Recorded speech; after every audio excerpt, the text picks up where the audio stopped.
नमस्कार, स्वागत, अभिवादन आपका। मैं दुर्गेंद्र चौहान हूं। महाराष्ट्र में सत्ता संग्राम चरम पर है। गुवाहाटी से लेकर मुंबई तक राजनीतिक पारा चढ़ा हुआ है। शिवसेना के सामने, या यूं कहें कि शिवसेना प्रमुख उद्धव ठाकरे के सामने अपनी पार्टी को बचाने का बहुत बड़ा चुनौती है उनके सामने। और जो बागी हैं एकनाथ शिंदे, वो बागी विधायकों को कैसे बचा पाते हैं, उनके जो एंटी डिफेक्शन लॉ से उन्हें कैसे बचा पाते हैं और सरकार कैसे बना पाते हैं। राजनीतिक घटनाक्रम मुंबई में तेजी से बदल रहा है। इस वक्त जब हम आपके सामने हैं तो मातोश्री में एक बड़ी महत्वपूर्ण बैठक चल रही है। उद्धव ठाकरे हैं, शरद पवार हैं और एनसीपी के कई बड़े नेता, गृह मंत्री भी हैं, उप मुख्यमंत्री भी हैं।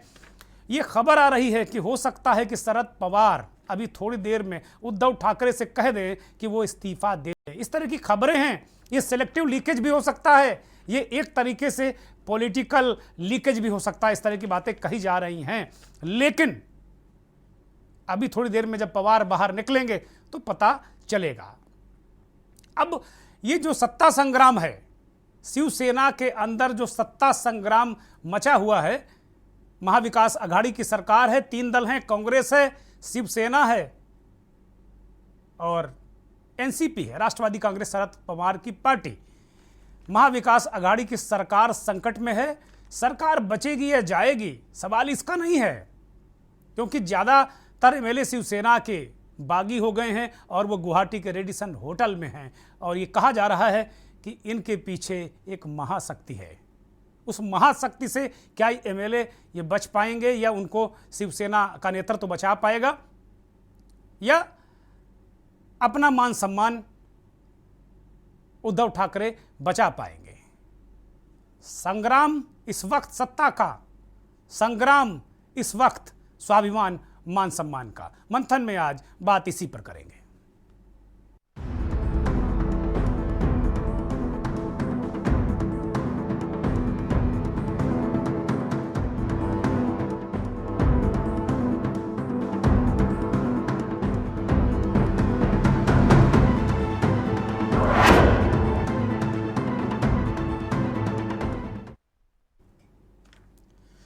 सत्ता बनाम स्वाभिमान, ये लड़ाई उद्धव ठाकरे ने एक तरीके से, कल तक जो उद्धव ठाकरे, संजय राउत, आदित्य ठाकरे डिफेंसिव मोड में थे, आज ये आक्रामक मुद्रा में नजर आ गए हैं।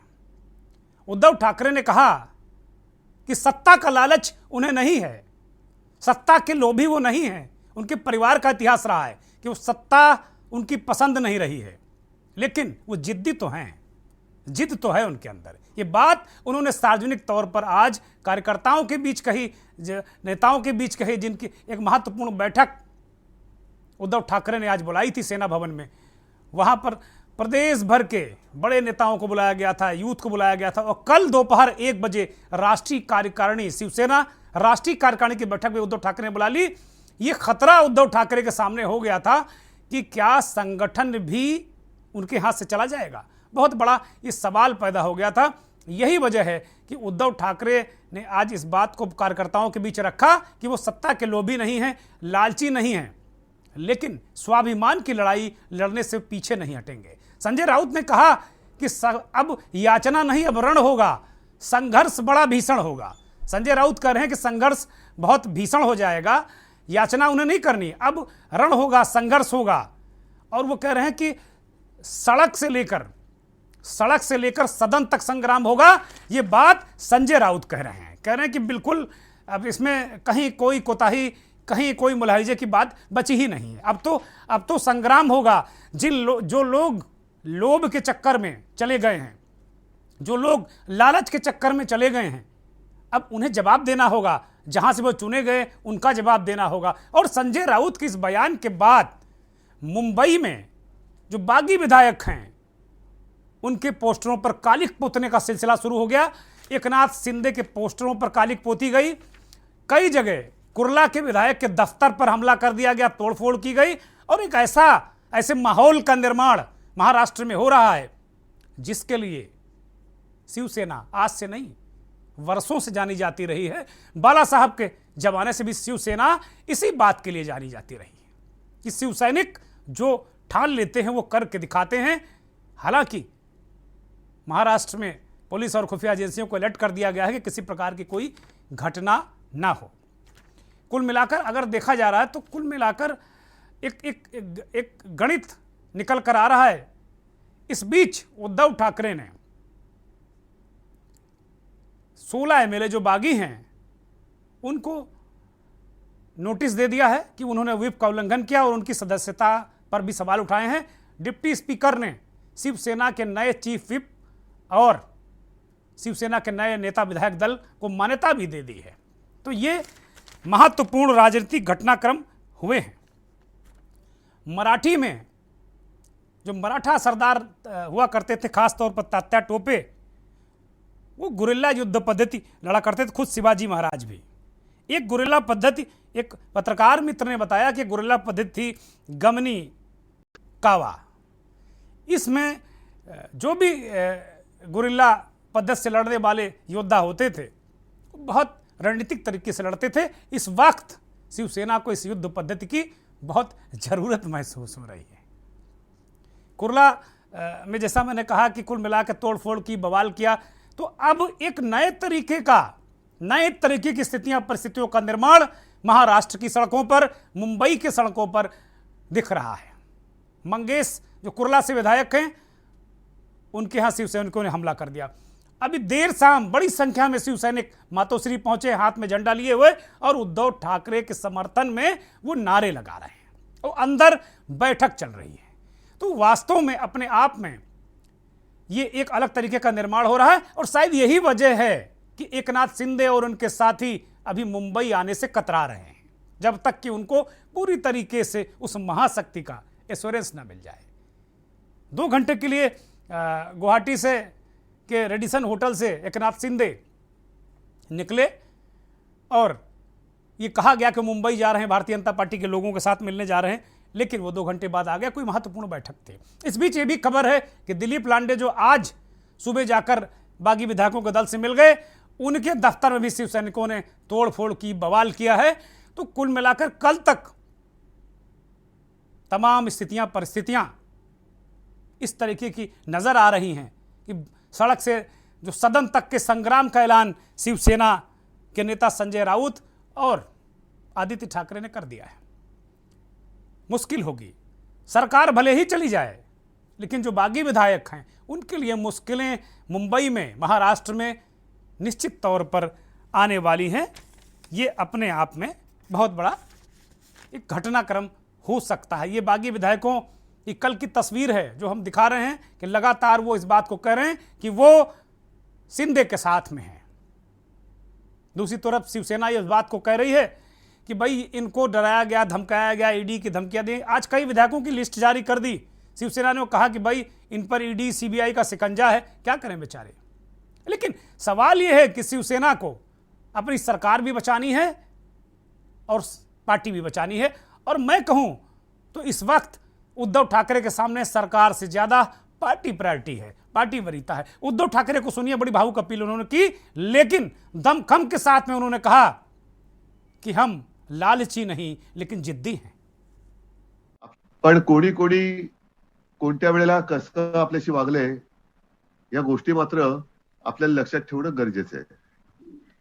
मी नितीनजींचं भाषण ऐकलं, दिवाकरजींचं ऐकलं, आदित्यचं ऐकलं, आपल्या नीलमताईंचं ऐकलं। तसं बोलण्यासारखं काय आणि बोलायचं काय हा एक महत्वाचा विषय आहे। परवा मला जे काय बोलायचं ते थोडक्यामध्ये मी फेसबुक लाईव्ह वरती बोललो। त्याचा काय परिणाम झाला किंवा काय परिणाम व्हावा असं मी काही ठरवलेलं नव्हतं। मी नेहमी माझ्या मनातल्या गोष्टी मोकळेपणाने बोलत आलोय, तसंच मी बोलणार, आज सुद्धा बोलणार। परवा मी बोललो आणि मी वर्षा सोडला आणि माझ्या मातोश्री पण उद्धव ठाकरे ने कहा कि जो पुराने पत्ते हैं ना वो गिरते हैं।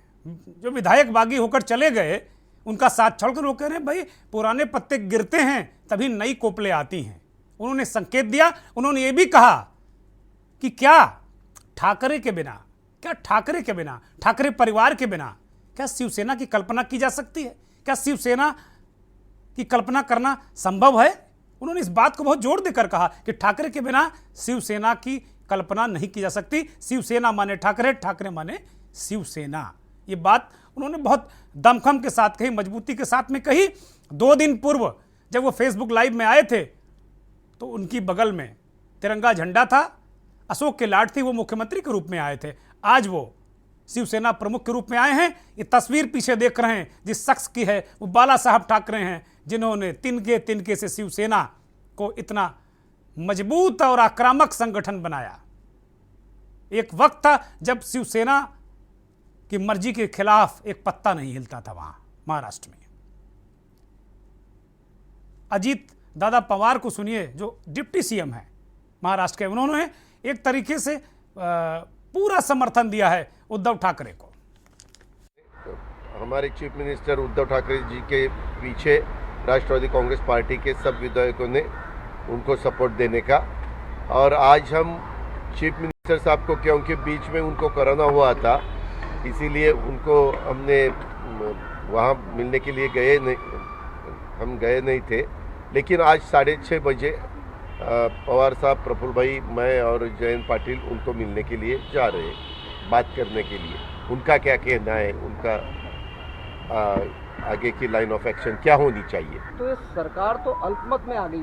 अरे वो शिवसेना के हैं ना, आपने भी क्या बताया कि वो शिवसेना के विधायक है, तो अभी चीफ मिनिस्टर भी शिवसेना के हैं और उनको सपोर्ट दिया है राष्ट्रवादी कांग्रेस पार्टी ने और कांग्रेस ने। तो संजय राउत का बयान आज एक तरीके से बहुत गर्मा गर्म था। उसने काफी गर्मी महाराष्ट्र के राजनीतिक घटनाक्रम पर संजय राउत के बयान ने बहुत गर्मी भर दी। वो बयान क्या था, जरूर सुनिए। हम हार मानने वाले नहीं, हम जीतेंगे, फ्लोर ऑफ द हाउस पर जीतेंगे। अगर लड़ाई सड़क पर हो गई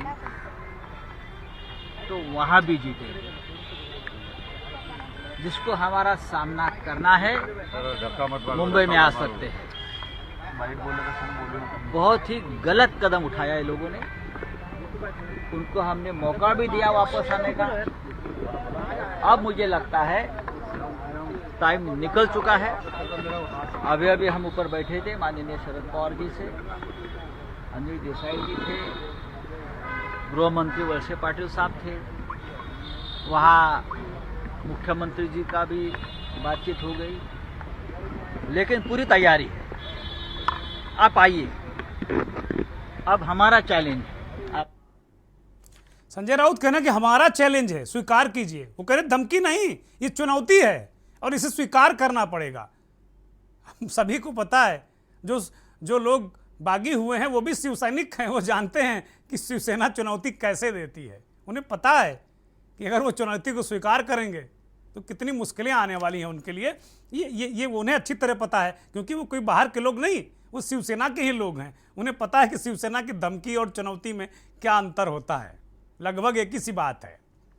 तो संजय राउत ने आज एक तरीके से ललकार दिया, बागियों को ललकारा और कहा हिम्मत हो तो महाराष्ट्र में आओ, मुंबई में आओ, अपनी बात कहो। ये ललकार है संजय राउत की। असम में बागी विधायक हैं, और जब पत्रकारों ने वहाँ के मुख्यमंत्री से सवाल किया कि भाई ये राजनीतिक घटनाक्रम आप क्या हो रहा, तो उन्होंने अनभिज्ञता जताई। उन्होंने कहे ये लोग पर्यटन के लिए आते हैं, मैं क्या मना कर दूं कि भाई मेरे राज्य में कोई ना आए। उन्होंने देश भर के विधायकों को भी आमंत्रित कर दिया और उद्धव ठाकरे को भी कहा कि आइए घूम जाइए। दिन होटल में लोग आने से बंद कर दूंगा तो कैसा फेडरल स्ट्रक्चर है। कल आप होटल बुक करेगा और मैं मना करूंगा कि देश में फेडरल स्ट्रक्चर चल रहा है और आसाम का होटल में आप मत आइए, तो ये थोड़े फेडरल स्ट्रक्चर इसको बोलता है। कितना दिन में सरकार बन जाएगी मेरा पता नहीं है, लेकिन आसाम में जितना दिन रहेगा मेरे लिए खुशी का बात है। आप उद्धव ठाकरे जी से क्या कहना चाहेंगे सर? आप भी वेकेशन में आइए आसाम में। होटल में लोग आने से बंद कर दूंगा तो कैसा फेडरल स्ट्रक्चर है।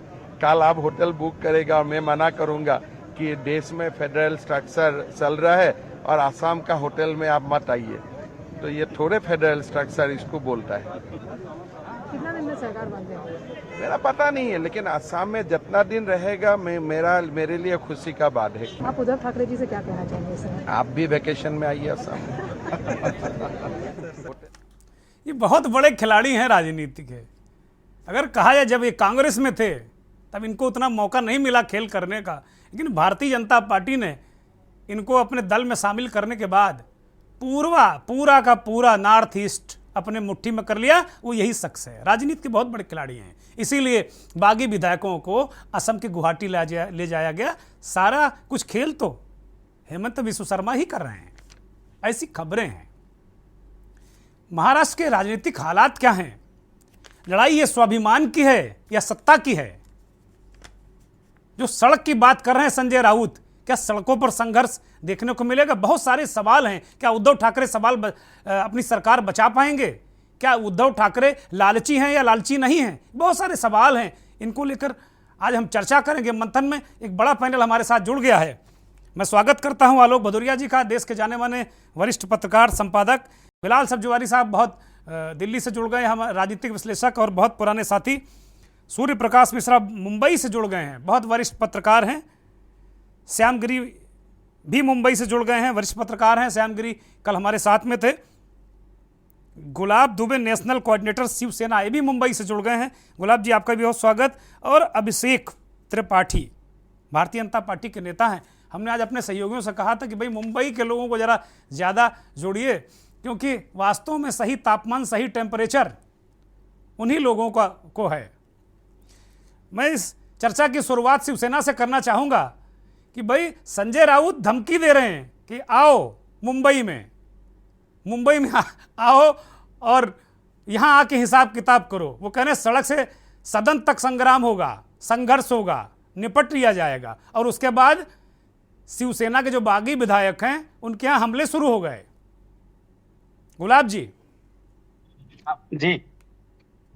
जवाब दीजिए, मुस्कुराइए मत।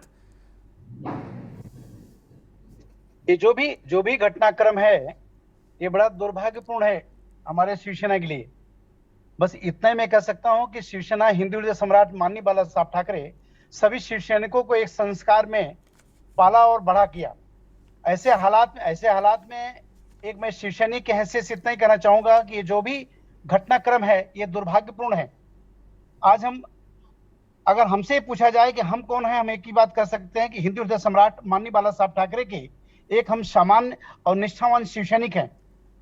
जो भी परिस्थितियां दिन प्रतिदिन हर दिन जो बदलती जा रही है, इसके लिए इतना ही कहूंगा बड़ा दुर्भाग्यपूर्ण है।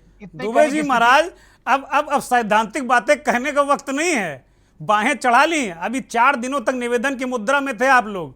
अब ऐसी कौन सी जड़ी बूटी, कौन सी ऐसी महाबटी हाथ लग गई है कि आज सबके सुर बदले हुए थे? आप आक्रामक मुद्रा में हैं। और हिंदुत्व के बाला साहब के चेले तो वो भी हैं जो असम में आपसे बगावत करके 38-40 विधायक बगावत करके बैठे हुए हैं।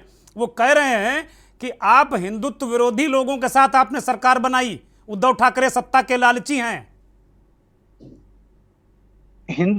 हिंदुत्व और हिंदू हृदय सम्राट माननीय बाला साहब ठाकरे से संबंधित इन विषयों को कभी कोई शिवसैनिक छोड़ नहीं सकता। लेकिन अभी थोड़ा शेष समय है। अभी कोई शिवसैनिक, मैंने संस्कार की बात की, संस्कार को मद्देनजर रखते हुए कोई शिवसैनिक आज के इस स्थिति और इस परिवेश में हम किसे कहे कि कोई हिंदुत्व रखने वाला कोई शिवसैनिक नहीं है। रही बात शीर्ष नेताओं के प्रति जो कुछ भी उनके बीच में चर्चाएं चल रही है, उसको हम लोगों को वेट एंड वॉच करने की स्थिति में हम खड़े हैं। हाँ, जिस दिन हमारे हिंदुत्व के ऊपर खतरा आएगा, जब हमारे जिस हिंदुत्व के ऊपर सवाल निशान आएगा, उस दिन हम लोग मुखर होकर के बोलने की स्थिति में खड़े होंगे। फिलहाल आज इतना ही कह सकता हूं। अभिषेक त्रिपाठी, झगड़ा हिंदुत्व का है।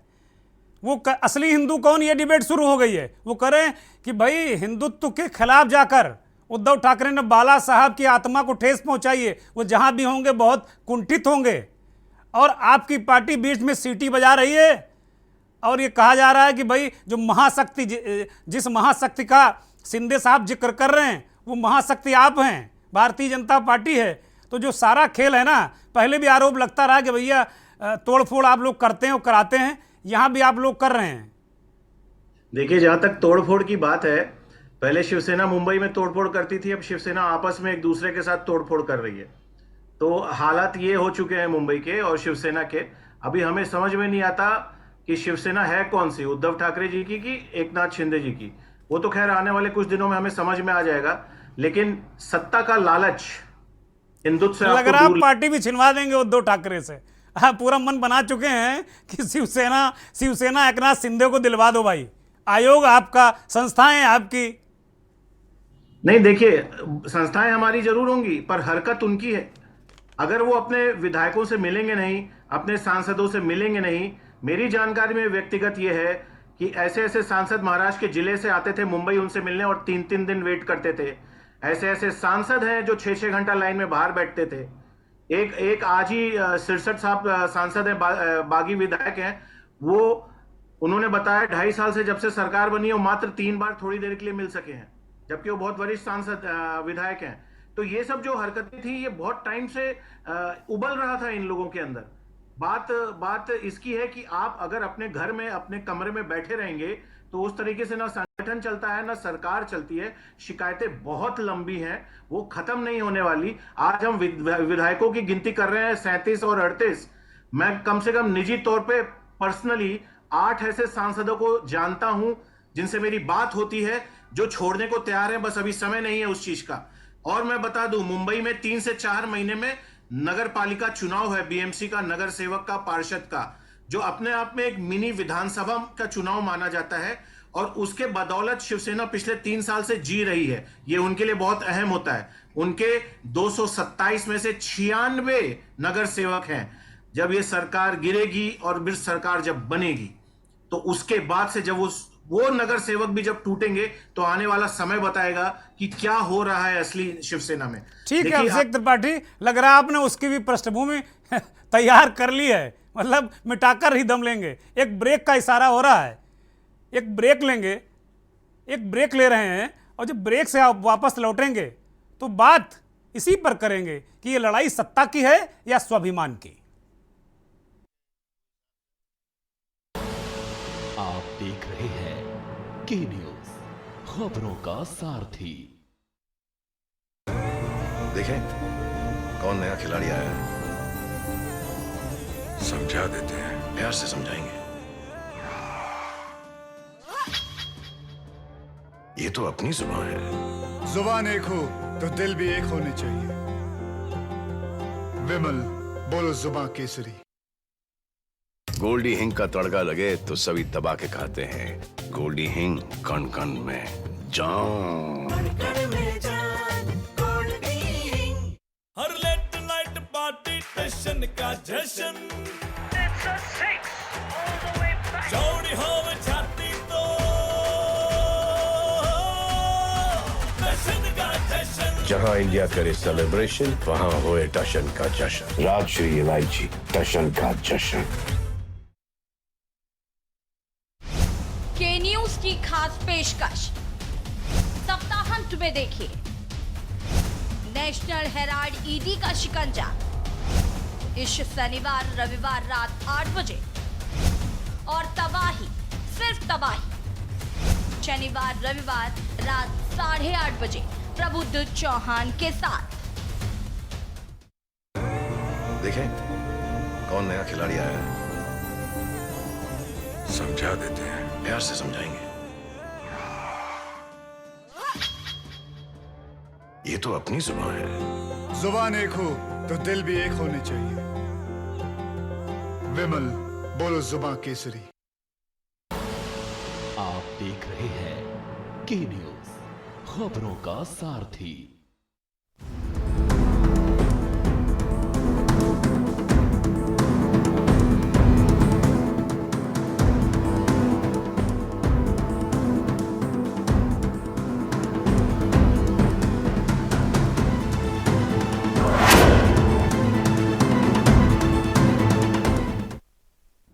लड़ाई सत्ता की है या स्वाभिमान की, इसी पर मंथन में हम लगातार चर्चा कर रहे हैं।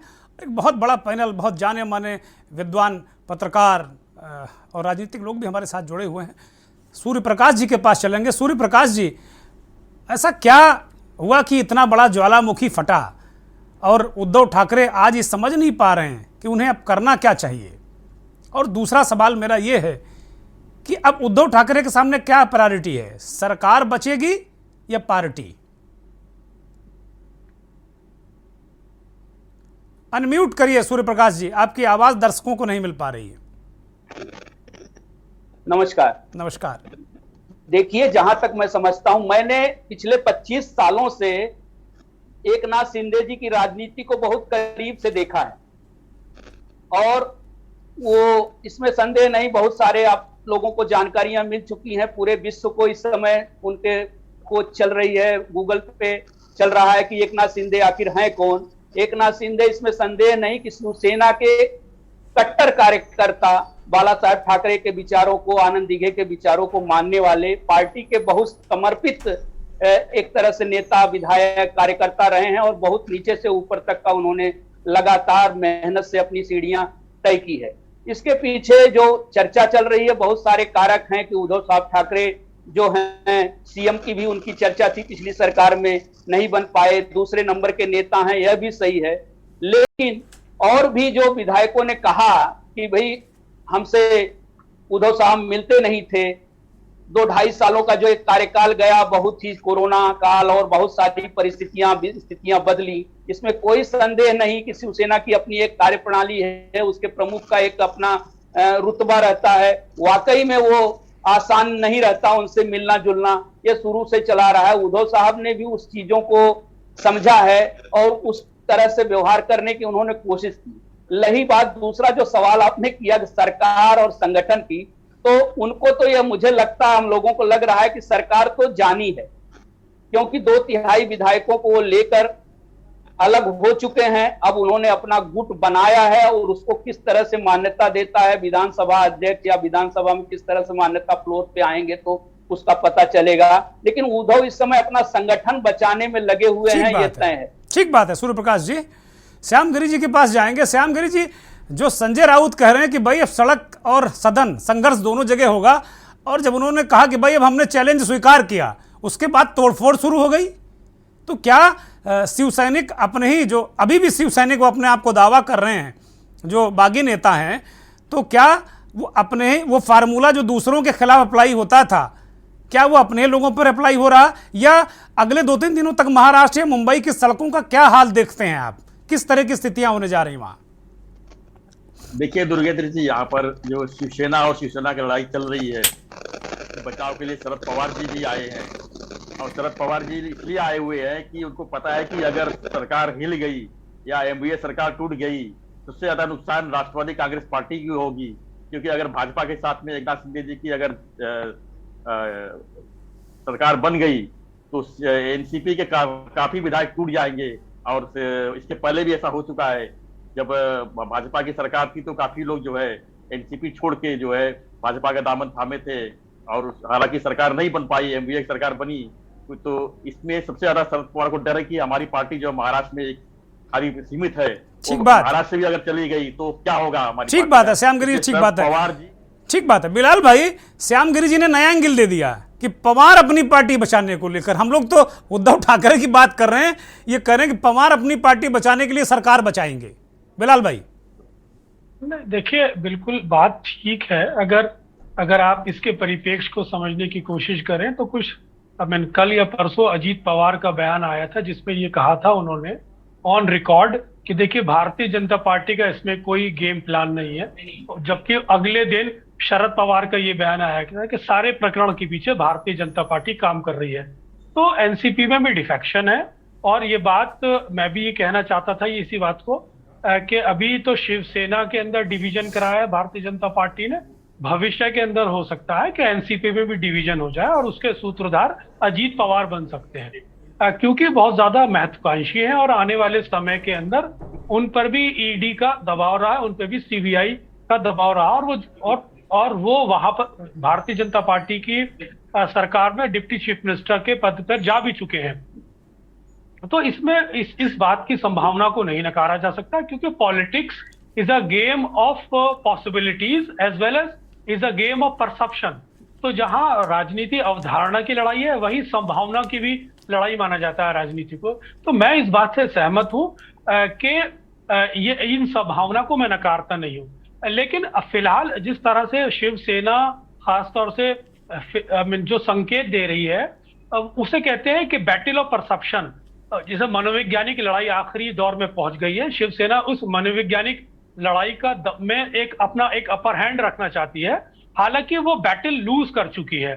और जो बात है सत्ता की, उसे 2/3 मेजोरिटी में तोड़ने की बात है, तो ये देखना पड़ेगा कि 2/3 मेजोरिटी में एकनाथ शिंदे से तो पार्टी को तोड़ पाते हैं या नहीं तोड़ पाते हैं, या वो नई शिवसेना का क्लेम कर पाते नहीं कर पाते। तो 2/3 मेजोरिटी में तोड़ना एक प्रोसेस है, एक लंबा काम है। सिर्फ उसमें विधायकों को नहीं तोड़ना, बल्कि आपको मेंबर ऑफ पार्लियामेंट को भी 2/3 मेजोरिटी में तोड़ना पड़ता है। उसमें आपके प्रदेश की जो संगठन इकाई, ये कहते हैं कि होल बॉडी जो नियम है वो होल बॉडी, ऊपर से नीचे सबको तोड़ना पड़ेगा। हाँ, तो वो एक प्रोसेस है, उसमें टाइम लग सकता है, लेकिन कुल मिला के शिवसेना के साथ ये बड़ी एक पेचीदा परिस्थिति है, जहां पर वो बैटल ऑफ जिसे बोलते हैं ना मनोवैज्ञानिक लड़ाई लड़ रही है। और उस मनोवैज्ञानिक लड़ाई के अंदर जो जिस तरह के स्टेटमेंट आ रहे हैं उसमें वो एक अपर हैंड रखना चाहती है, ताकि परसेप्शन ये मेंटेन कर पाए। ठीक बात है। बिलाल भाई कह रहे हैं कि शिवसेना अपर हैंड रखना चाहती है, ये मनोवैज्ञानिक लड़ाई लड़ रही है। जो कह रहे हैं संजय राउत बाहें चढ़ा रहे हैं कि सदन में भी लड़ेंगे और सड़क पर भी लड़ेंगे, और अभी तक अनुरोध कर रहे थे, अब चुनौती दे रहे हैं। लोगों ने, पत्रकारों ने उनसे पूछा कि भाई आप धमका रहे हैं, बोले नहीं हम चुनौती दे रहे हैं। आलोक जी के पास जाएंगे। आलोक जी, संवैधानिक स्थिति क्या होगी? आपने बहुत सरकारों को टूटते बनते दल बदल होते देखा है अपने कम से कम 40 साल के पत्रकारिता के करियर में। क्या स्थितियां बन रही, क्या आप देख पा रहे हैं?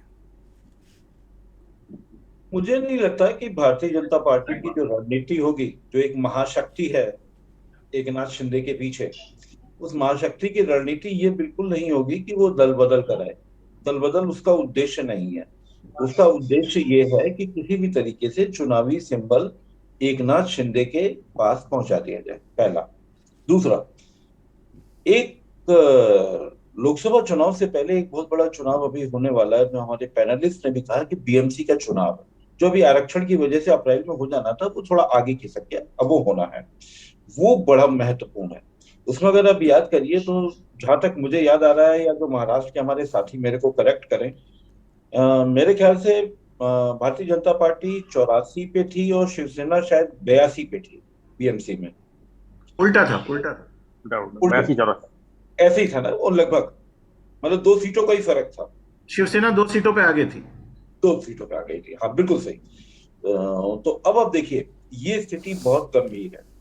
किसी भी तरीके से अगर बीएमसी में अगर एकनाथ शिंदे वाली अगर वो शिवसेना आ जाती है, या प्रकारांतर से अगर भाजपा अपनी सीटें बढ़ा लेती है, तब ये मान करके चलिए कि लोकसभा का चुनाव और आगे चलकर विधानसभा का चुनाव भी शिवसेना के लिए वास्तव में कठिन होने वाला है।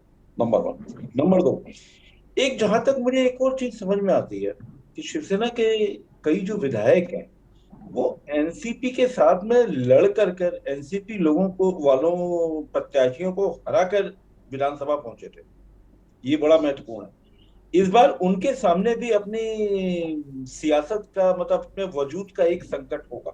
अगर एकनाथ शिंदे के पास में जिस तरीके से लोग इकट्ठे हो रहे हैं, जाहिर सी बात है कि अगर ये महागाड़ी वाले अगर मोर्चे में होते तो जो सीटों पर शिवसेना के जो मौजूदा विधायक हैं, हो सकता है कि वहां पर एनसीपी के विधायक को टिकट मिल जाता, वो सीट उनके पाले में चली जाती अगर मिलकर चुनाव लड़ते तो बहुत सारी चीजें हैं, बहुत सारे पहलू हैं। अस्तित्व की लड़ाई है, महत्वपूर्ण है ये, इसको कोई भी नहीं छोड़ना चाहेगा।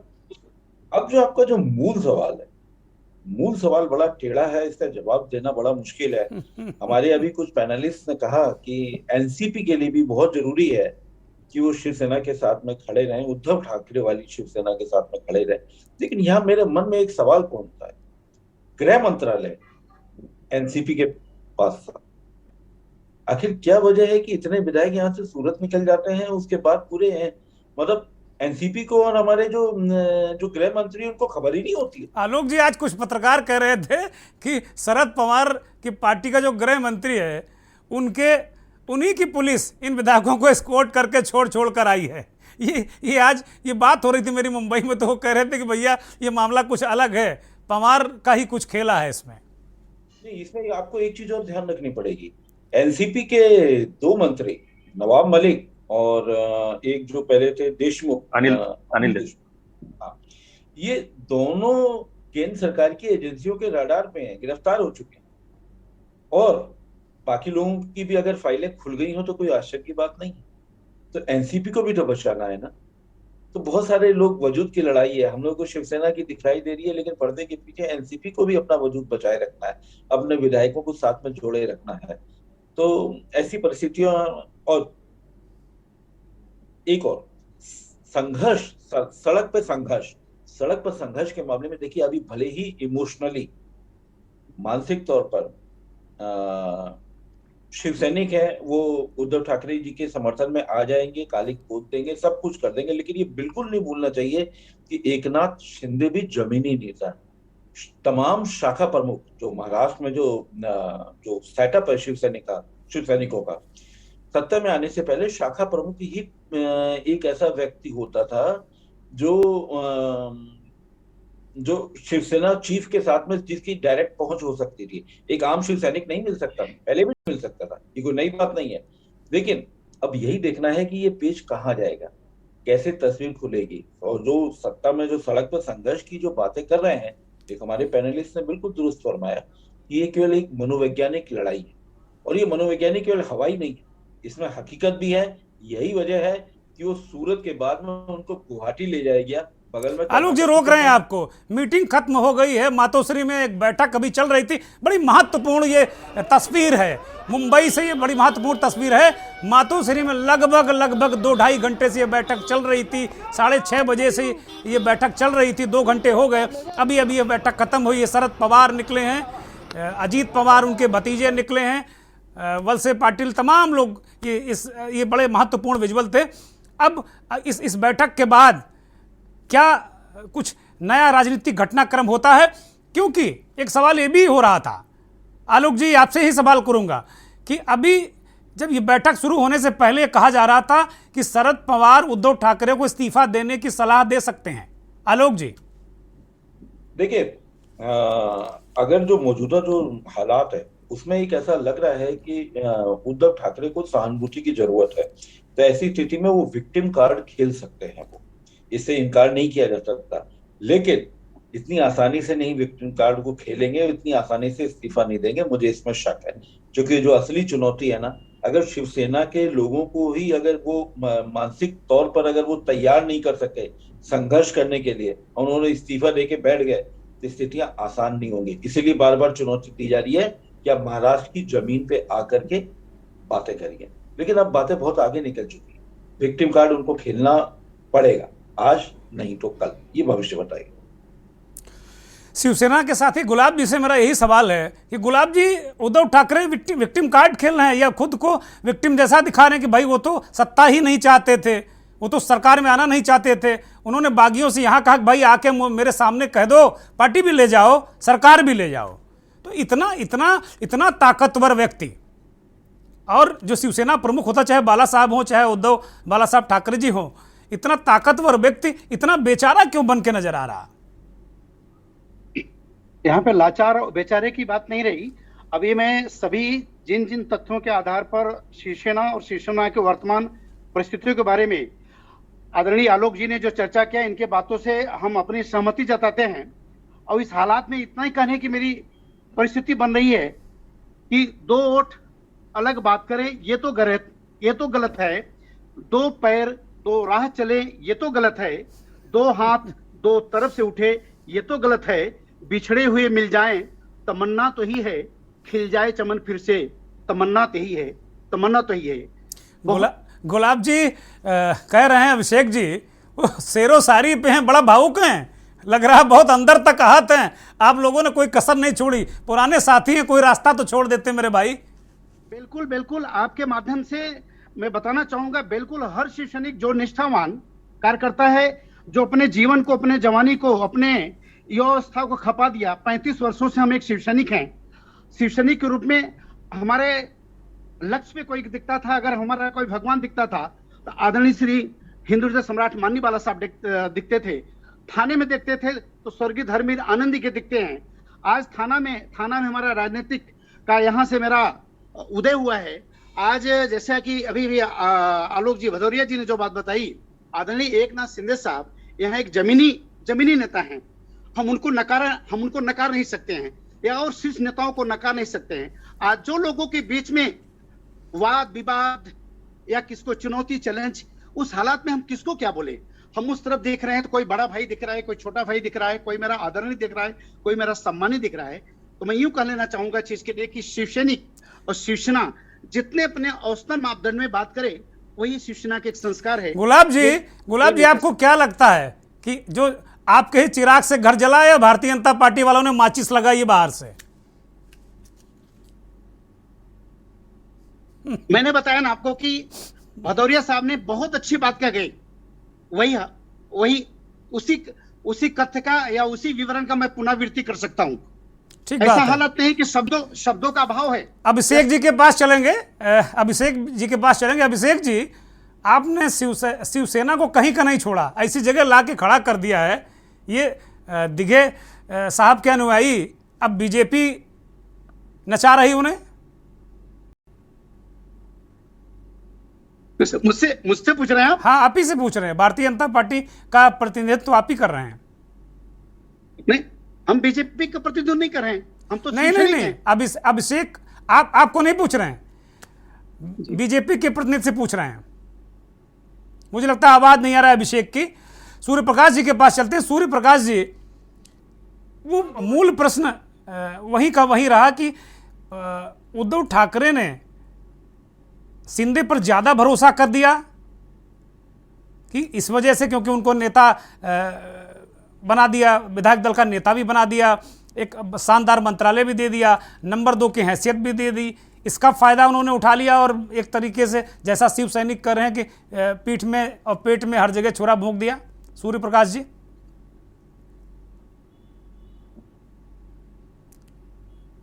जी, सुन पा रहे हैं? अभिषेक से बात करेंगे। अभिषेक जी, आपने शिवसेना को कहीं का नहीं छोड़ा। नहीं, हम तो शिवसेना को साथ में लेके 2019 विधानसभा चुनाव के बाद जाना चाहते थे। तो ऐसा क्या हुआ, ऐसी कौन सी लालच आई शिवसेना को कि उनको शरद पवार जी से या सोनिया गांधी जी से प्यार हो गया? ये हमें नहीं समझ में आया। हमारी 106 सीट थी, उनकी 56 सीट थी। जाहिर सी बात है, मुख्यमंत्री हमारा होता, पूरे 5 साल हम चलाते, जैसे कि 2014 से 2019 चलाया था हमने। आखिर ऐसी कौन सी लालच थी? इसे कहते हैं सत्ता का लालच और पुत्र मोह। ये जो पुत्र मोह से ग्रसित हुए उद्धव ठाकरे जी, जो पहली बार शासन में आए ठाकरे परिवार कभी चुनाव नहीं लड़ता था। और बाला साहब ने बोला था हिंदू हृदय सम्राट, हमारे लिए भी उतने ही माननीय रहे हैं वो हमेशा से। लेकिन वो लोग चुनाव में भी आए, जीते, उन लोगों की लालच बढ़ी, सत्ता की लालच बढ़ी, हमको धोखा दिया। शरद पवार के साथ गए, सोनिया गांधी के साथ गए, जिनके लिए बाला साहब ठाकरे ने बोला था, और मैं आज बोलूंगा ये शब्द ऑन एयर, कि जो सोनिया गांधी के साथ जाएगा वो हिजड़ा है, नामर्द है। तो बिल्कुल नहीं, इसकी इजाजत हम कतई नहीं देंगे। ये असंसदीय शब्द है। अभिषेक जी, मैं आपको रोकूंगा और मैं इसकी निंदा करता हूं, क्योंकि ये बहुत विद्वत जन बैठे हुए हैं, बहुत देश के शीर्ष पत्रकार बैठे हुए हैं। कृपा करके ऐसे शब्दों का प्रयोग बिल्कुल मत करें, क्योंकि बहुत सारे राजनीतिक दल, देश के बहुत सारे राजनीतिक दल और बहुत सारा विपक्ष सोनिया गांधी के साथ है और उनके पास भी वोट है। ये उनको हिजड़ा कहना इस देश की जनता का अपमान करना है। बिलाल साहब, आपके पास आते हैं कि कुल मिलाकर जो परिस्थितियां नजर आ रही हैं, उसमें क्या उद्धव ठाकरे से कोई बड़ी चूक हो गई? ज्यादा उन्होंने छूट दे दी या पार्टी संभाल नहीं पाए? देखिए दुर्गेंद्र जी, एक तो मैं ये कहना चाहूंगा कि महाराष्ट्र की राजनीति में खासतौर से शिवसेना के लिए, हेलो, हाँ मैं सुन रहा हूँ। हाँ, मैं कह रहा हूँ कि मैं ये कहना चाहूंगा कि महाराष्ट्र की राजनीति में शिवसेना के लिए बाला साहब ठाकरे का परिवार बिल्कुल ऐसे ही है जैसे कांग्रेस के लिए गांधी परिवार।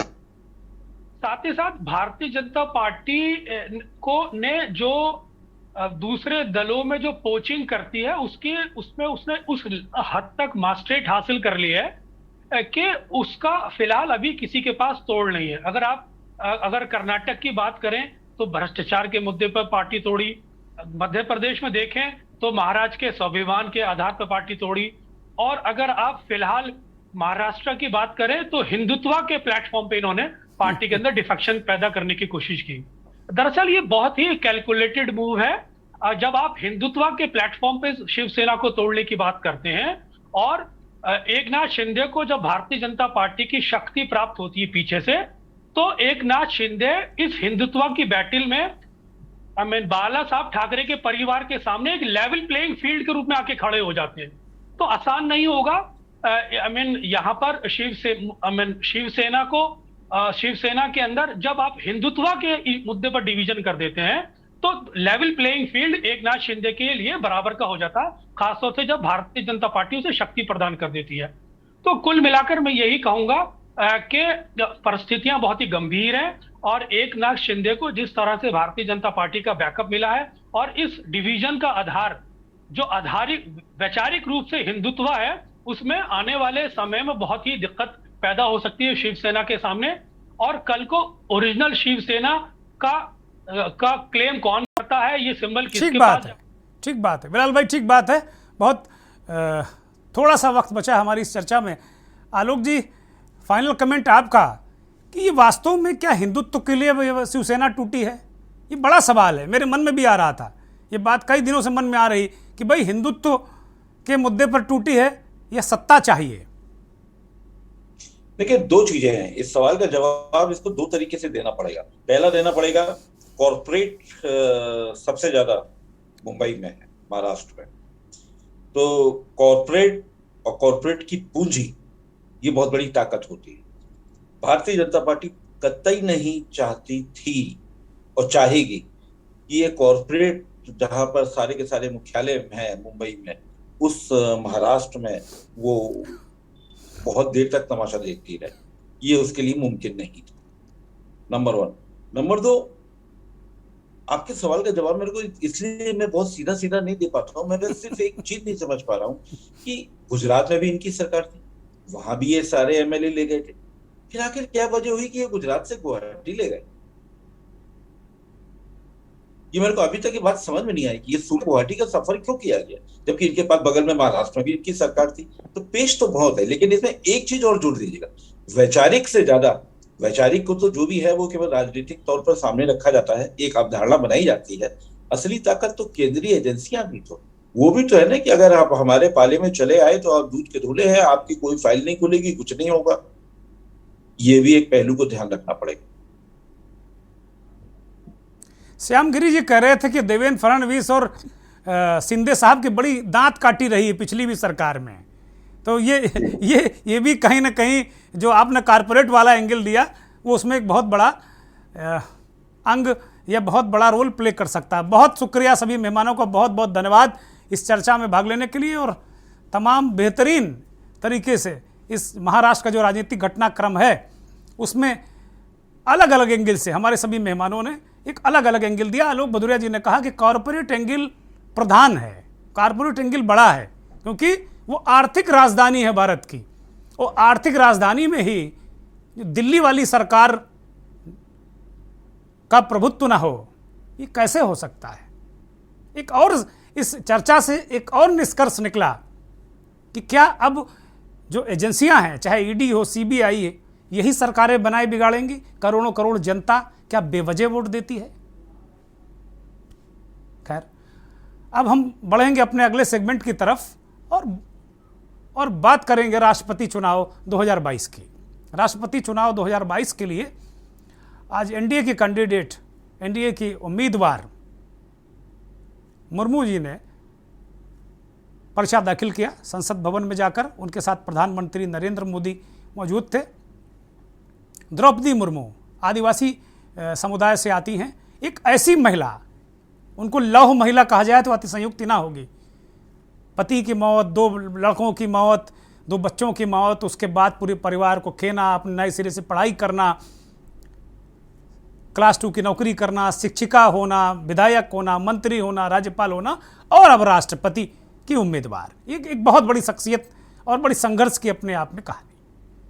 आदिवासी समुदाय को, देश के आदिवासियों को संदेश देने के लिए प्रधानमंत्री आज संसद भवन खुद उनका नामांकन कराने के लिए गए। अमित शाह मौजूद थे, राजनाथ सिंह मौजूद थे और जितने भी भारतीय जनता पार्टी, जेपी नड्डा अध्यक्ष, शीर्ष भारतीय जनता पार्टी के जो शीर्ष नेतृत्व है वो मौजूद था।